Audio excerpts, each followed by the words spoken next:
ನಮಸ್ಕಾರ ಸ್ನೇಹಿತರೆ, ನಾವೆಲ್ಲರೂ ಪ್ರತಿ ವರ್ಷ ವರಮಹಾಲಕ್ಷ್ಮಿ ಪೂಜೆಯನ್ನು ಅದ್ಧೂರಿಯಾಗಿ ಮಾಡ್ತೇವೆ. ಆದರೆ ಈ ವರಮಹಾಲಕ್ಷ್ಮಿ ಪೂಜೆಯನ್ನು ಯಾಕೆ ಮಾಡಬೇಕು, ಇದರಿಂದ ನಮಗೆ ಏನೆಲ್ಲ ಒಳ್ಳೆಯದಾಗುತ್ತೆ ಅನ್ನೋದು ನಮಗೆ ಗೊತ್ತಿರಬೇಕು. ವರ ಎಂದರೆ ಬೇಡಿದ್ದನ್ನು ಕರುಣಿಸುವವಳು ಎಂದು ಅರ್ಥ.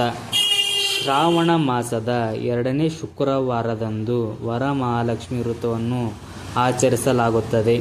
ಪುರಾಣಗಳ ಪ್ರಕಾರ ಈ ದೇವಿಗೆ ಉಪದೇಶ ಮಾಡಿದನಂತೆ ಚಾರುಮತಿ ಎಂಬ ಮಹಾಪತಿವ್ರತೆ ಹೆಣ್ಣು ಮಗಳಿಗೆ ಲಕ್ಷ್ಮೀದೇವಿ ಸ್ವಪ್ನದಲ್ಲಿ ಬಂದು ಈ ವ್ರತವನ್ನು ಮಾಡುವಂತೆ ತಿಳಿಸುತ್ತಾಳೆ.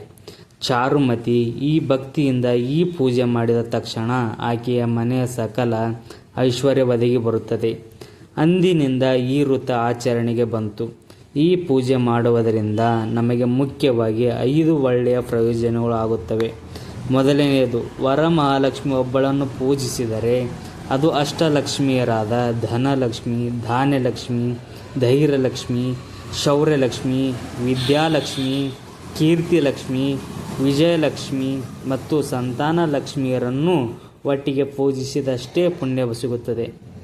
ಎರಡನೆಯದು, ಮುತ್ತೈದೆಯರು ಈ ದಿನ 9 ಗಂಟುಗಳ ನೊಂಪು ದಾರವನ್ನು ಕೈಗೆ ಕಟ್ಟಿಕೊಳ್ಳುವುದರಿಂದ ಅವರ ಪತಿಯ ಆಯಸ್ಸು, ಆರೋಗ್ಯ ವೃದ್ಧಿಯಾಗುತ್ತದೆ ಮತ್ತು ದೀರ್ಘ ಸುಮಂಗಲಿಯಾಗಿ ಬಾಳುವ ಯೋಗ ಸಿಗುತ್ತದೆ. ಮೂರನೆಯದು, ಲಕ್ಷ್ಮಿ ಪೂಜೆ ಮಾಡುವುದರಿಂದ ಮನೆಯಲ್ಲಿರುವ ದಾರಿದ್ರ್ಯ, ಜಗಳ ಮತ್ತು ನಕಾರಾತ್ಮಕ ಶಕ್ತಿಗಳು ದೂರವಾಗಿ ಸಕಾರಾತ್ಮಕತೆ ತುಂಬಿಕೊಳ್ಳುತ್ತದೆ. ನಾಲ್ಕನೆಯದು, ವ್ಯಾಪಾರ ಅಥವಾ ಉದ್ಯೋಗದಲ್ಲಿ ನಷ್ಟ ಅನುಭವಿಸುತ್ತಿರುವವರು ಈ ದಿನ ಭಕ್ತಿಯಿಂದ ದೇವಿಯನ್ನು ಪ್ರಾರ್ಥಿಸಿದರೆ ಆರ್ಥಿಕ ಸಂಕಷ್ಟಗಳು ದೂರವಾಗಿ ಧನ ಲಾಭವಾಗುತ್ತದೆ.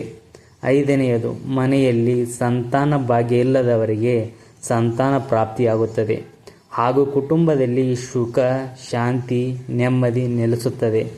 ಕೇವಲ ದುಡ್ಡು ಕಾಸು ಮಾತ್ರವಲ್ಲದೆ ನೆಮ್ಮದಿಯ ಜೀವನವನ್ನು ವರವಾಗಿ ನೀಡುವ ತಾಯಿ ಈ ವರಮಹಾಲಕ್ಷ್ಮಿ.